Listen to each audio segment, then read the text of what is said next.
bring in Jim Miklaszewski, our chief Pentagon correspondent.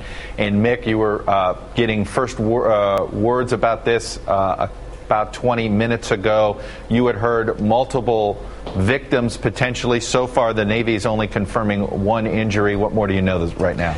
Well, according to naval officials we're talking to, a lone gunman opened fire there in the Navy Sea Systems Command at the U.S. Navy Yard in Washington, D.C., and several people are reported to have been wounded.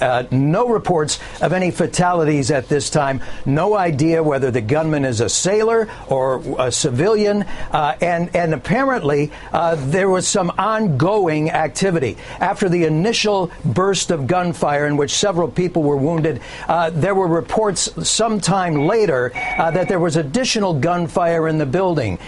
D.C. SWAT teams and security officials entered the building, I would say now about 10, 15 minutes ago, in search of the gunman. No hint whatsoever that he has been apprehended. But again, they're reporting several people have been wounded in this incident. No reports of fatality. The identity of this gunman unknown, Chuck, and no idea as yet as to what kind of weapon this gunman was brandishing.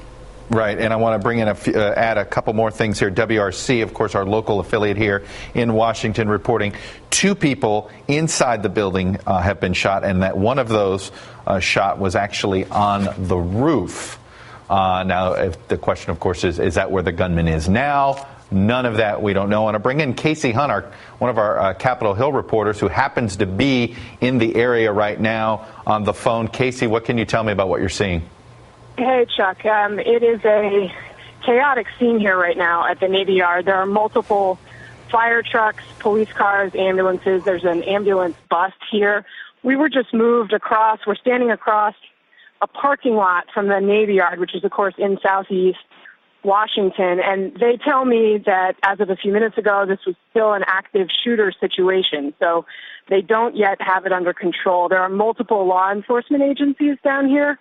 The D.C. police have taken the lead, that it appears, but the Park Police are also involved, the Capitol Police, and there are U.S. Marshals with long sniper rifles. So when they warned us to move back from the Navy Yard, they said that we were in physical danger standing too close to the yard itself.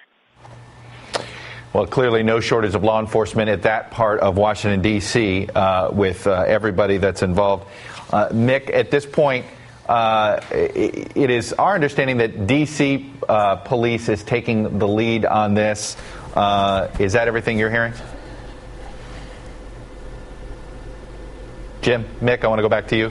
As far as I know, there are some security personnel at the Navy Yard, but I can tell you that in terms of a quick, rapid response to this kind of incident at the Navy Yard, it would most certainly be the Washington, D.C. police that are involved. And according to Navy officials, those security forces have entered the building in search of this gunman. But again, several people reported wounded by a lone gunman whose identity is unknown at this time. And quite frankly, as far as we know, though, that SWAT team is going room to room, floor to floor, right, in search of this gunman. There's no report that he has been apprehended. Hey, Mick, and not to say that you know the inner workings of every single military building under the rubric of the Navy, but this building in particular, is it more civilian personnel that work for the Navy, or is this uniformed personnel, or is it some sort of even split?